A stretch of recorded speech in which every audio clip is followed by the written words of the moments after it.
Hello and welcome back to Shelf Centered. This is Bryce. Thank you so much for stopping by. Thanks for liking and subscribing. If this is something you eventually enjoy, who knows? It could happen. So today I wanted to talk about audiobooks. In my time on this earth, I used to be a much bigger reader with print books than I ever was with audio. I always kind of had an audio since I really got back into reading, because it really can maximize your ability to just get so many more books in a given year, because you can fill in all the gaps that you can't just sit there and read. You can be doing mindless chores, all kinds of things with audiobooks, commuting, you name it. But there was a time I used to read with my eyes much more than with my ears. That time is no longer the case. Now as a dad with a really busy job, and for some reason I decided to add a YouTube channel into all of that, audiobook is really, that's my primary way of getting books read in a given year. And so I wanted to give some tips that I've learned over the years, as I've been listening to audiobooks for about 15 years, really. I've had some time, I'd like to say, and I've seen, I've done the books on tape to like actual books on cassette tape, to CDs and checking out CDs from the library. But then I had to put them on my iPod, and then so I'm like uploading all these CDs, and there's like 40 CDs sometimes. So that was quite the project every time I wanted to do a Wheel of Time book, for instance. All that is to say is I like to think that I know a thing or two about audiobook reading and listening. And I'd like to share some of that, because I do get questions from time to time. I see booktubers questioning and actively being like, I can't do audio, and there's plenty that can't, and obviously it's not for everyone. But I did want to give my 2 cents and my hopefully some helpful tips that I've learned over the years that will hopefully help you with audiobooks. So tip number one is focus is key. You got to be able to focus, because audiobooks definitely much more than print books. You can find yourself in la la land. I've done it with print books too. I've read whole pages and gone, what did I even read there? I have no idea, and had to reread them. So I've been there with print books too, but it is much easier with audiobooks, and you'll get less frustrated if, when you do have it on, you're not trying to go also check your email, also check your Facebook. You're not gonna, if it's active thinking things, you're not gonna be able to do an audiobook with that. You have to kind of dedicate some time. We're gonna get to what you can do, because I already mentioned some of the things that you can do with audiobooks, but it has to be a bit more mindless. Number 2, keep at it, all right? Maybe one didn't go so well for you. Don't give up. I say it's worth trying another one, seeing what else. It could be the book, it could be the narrator. Now, I've had a great book with a terrible narrator, and somehow I was able to keep paying attention to that. That definitely helped. And then I've had a bad book with a good narrator. That definitely helps too. When you get those combinations, though, they can mess with you. And so anyway, I've had it all all the kinds of books, but bad narrator, bad book too. Anyway, probably not worth reading anyway. But I can say, just give it a couple, at least more tries, one of the fun things about audiobooks is there's some just narrators that are so good, and they can just do these voices so well. And there's even like Star Wars audiobooks that even like put in the like lightsaber bzzing, and the blasters and everything, and have some of the music. So maybe that's your way to try it. Just something with a little more effects, so it's kind of like a movie in your head. I need to do a whole argument as to why. I seriously, I do an internal monologue anyway when I read. It's the slowest way to read, but it's what I do.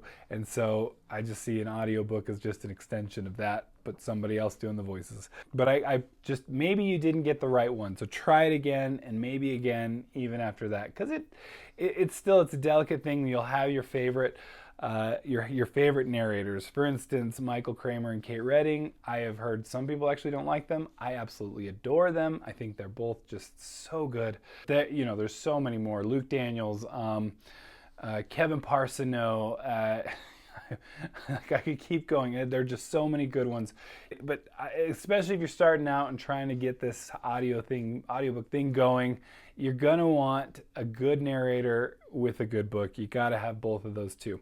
Number three, do not fear the rewind button. It's a little frustrating at first, I think, but the thing is, you're just going to miss too much. And I've gone back a little bit and gone, oh man, if I didn't make that or hit that, I would have messed up multiple things. It kind of has to do with the focus thing.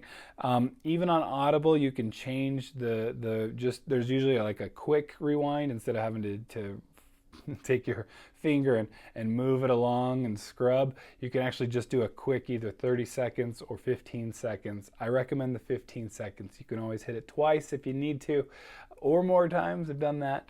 But it's super handy to have, just to be able to boom, hit quick rewind, quick fast forward even too if you went too far. But there's a reason they're kind of prominent.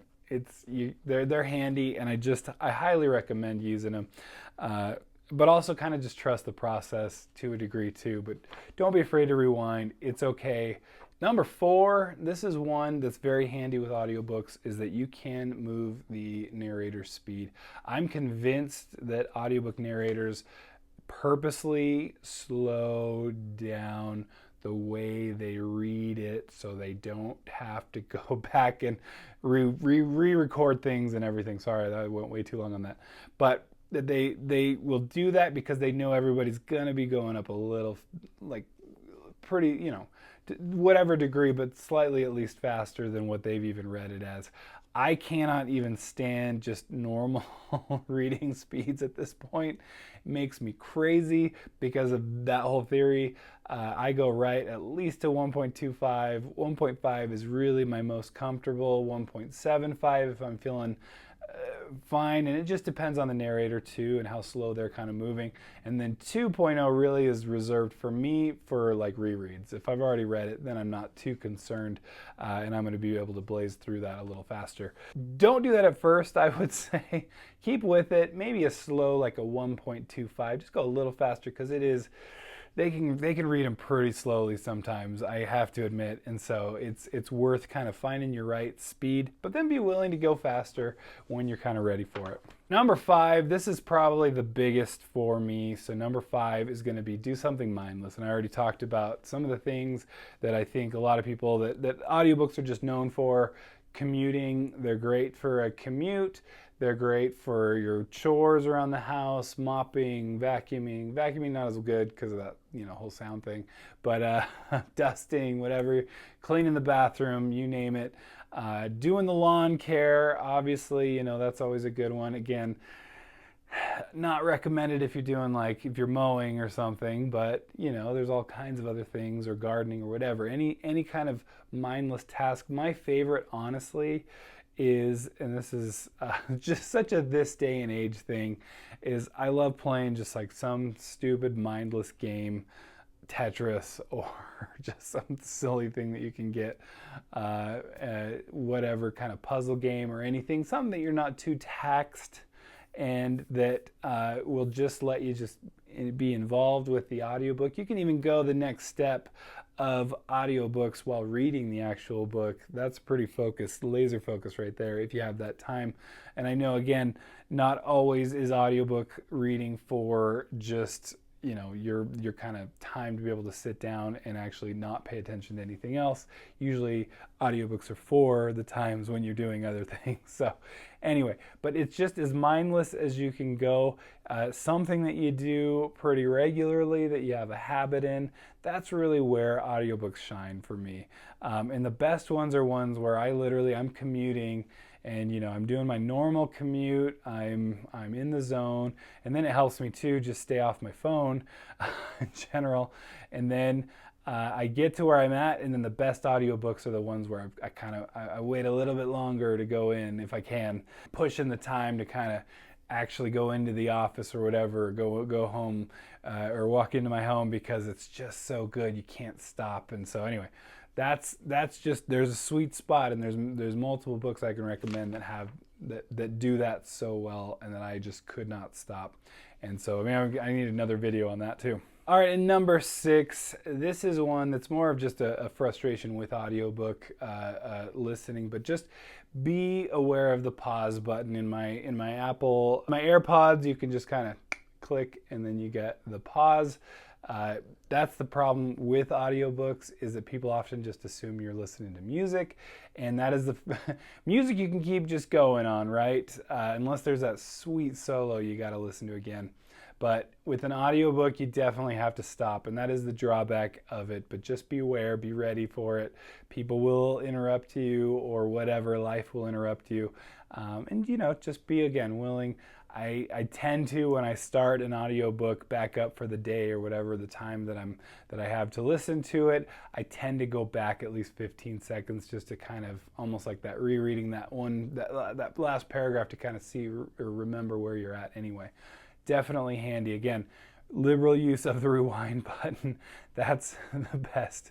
So anyway, I hope these helped. Let me know if they do. I think there's more that I'm probably missing, but those are kind of the good starting points. I really think audiobooks are just so much fun, especially it's really just a movie in your head, a TV show in your head, with the way some of these narrators are able to do their work. It's amazing.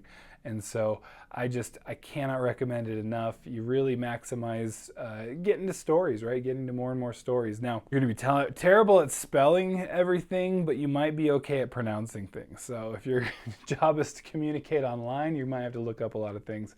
If you want to talk to people, and you're going to get the names right at least. So anyway, this has been Bryce with Shelf Centered. Thank you so much for stopping by. Thanks for liking and subscribing, and we will catch you next time. Bye.